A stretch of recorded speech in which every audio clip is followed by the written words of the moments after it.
Baik, selamat malam. Kembali lagi bersama saya JP Febri. Saya akan mempresentasikan materi PSL yang ke-12, yaitu isu-isu terkini dalam konservasi lingkungan. Presentasi ini akan membahas beberapa isu krusial yang dihadapi dunia konservasi saat ini, menawarkan pemahaman mendalam bagi mahasiswa, praktis, dan pembuat kebijakan. Kita akan menjelajahi tantangan dan solusi potensial untuk melindungi planet kita. Oke, yang pertama, perubahan iklim, yaitu ancaman senyap bagi kehidupan.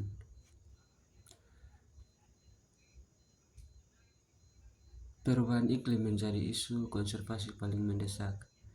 Dampaknya terasa di seluruh ekosistem, mengancam keanekaragaman hayati dan planet ini. Perlu kita memahami kompleks ini untuk merumuskan strategi adaptasi dan mitigasi yang efektif.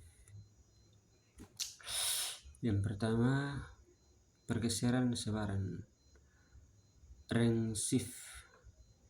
Spesies berpindah mencari habitat yang lebih sesuai akibat perubahan suhu. Yang kedua, ketidakcocokan fenologi. Siklus hidup tumbuhan dan hewan tidak sinkron, mengganggu rantai makanan. Yang ketiga, peristiwa ekstrim berupa banjir, kekeringan, dan kebakaran hutan yang meningkat, menghancurkan habitat. Yang berikut, konflik manusia dan satwa (HWC), tantangan hidup berdampingan.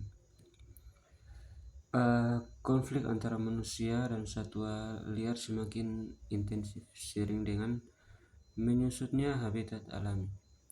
Memahami akar penyebab, dampaknya, dan prevensi masyarakat sangat penting untuk mencari solusi yang berkelanjutan. Yang pertama, analisis HWC. Penyebab utama yaitu perluasan pemukiman, fragmentasi habitat, kemudian dampak pada mata pencarian dan keselamatan manusia. Ada juga prevensi dan solusi, yaitu yang pertama, edukasi masyarakat dan peningkatan kesadaran. Yang kedua, membangun koridor satwa liar dan zona penyangga. Next, yang berikut, penyakit zoonosis, jembatan antara kesehatan manusia, hewan, dan lingkungan. Penyakit zoonosis yang menular antara hewan dan manusia menyoroti keterkaitan erat antara kesehatan manusia, hewan, dan lingkungan. Konsep One Health menjadi fondasi penting untuk pencegahan dan penanggulangan.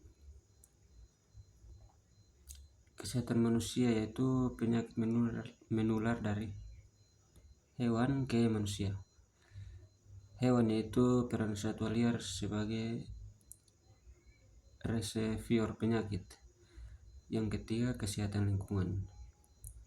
Degradasi lingkungan memicu munculnya penyakit yang baru. Yang berikut, perdagangan satwa liar atau ilegal.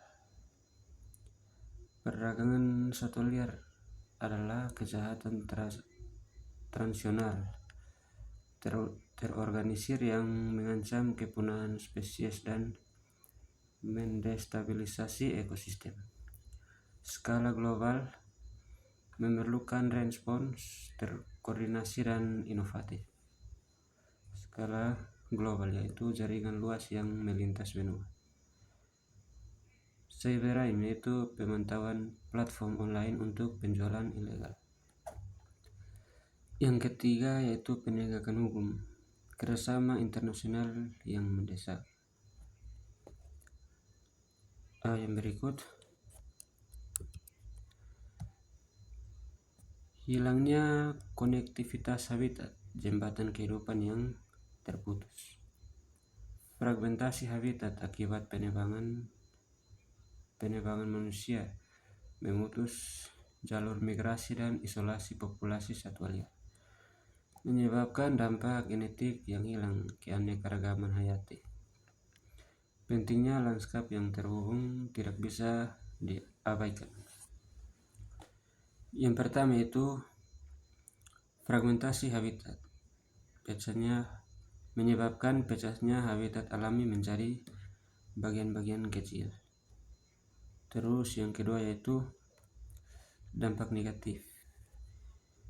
Mengakibatkan penurunan variasi genetik akibat isolasi populasi.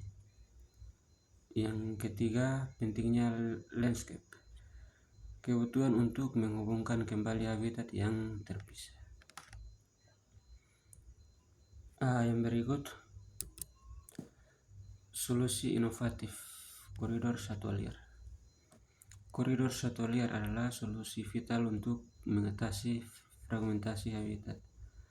Jalur yang dirancang khusus untuk memungkinkan pergerakan aman bagi satwa, menjaga konektivitas genetik dan mengurangi konflik.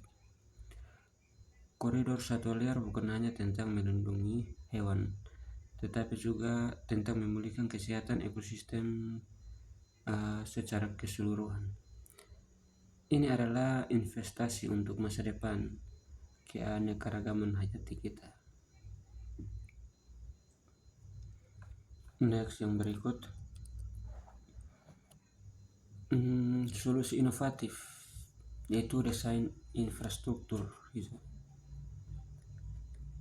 Hijau mengintegrasikan elemen alam ke dalam desain perkotaan dan pedesaan,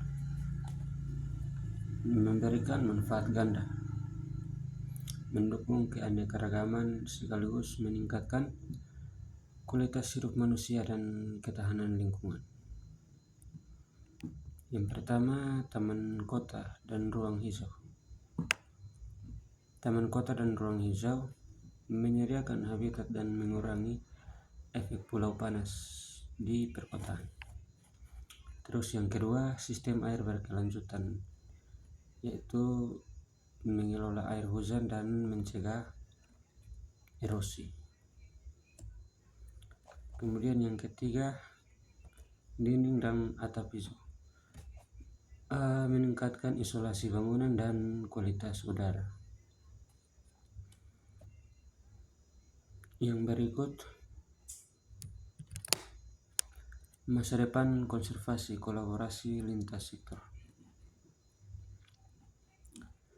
Menghadapi tantangan kompleks ini, kolaborasi lintas sektor menjadi kunci. Pemerintah, akademis, organisasi non-pemerintah, dan masyarakat harus bersatu untuk merumuskan dan mengimplementasikan solusi yang efektif.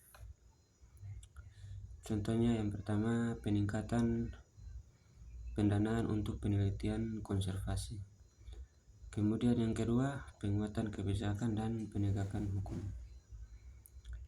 Yang ketiga, pemberdayaan masyarakat lokal dalam upaya konservasi. Yang keempat, edukasi dan kampanye kesadaran publik. Yang berikut, kesimpulan. Pentingnya untuk menjaga konservasi kolaborasi lintas sektor untuk mewujudkan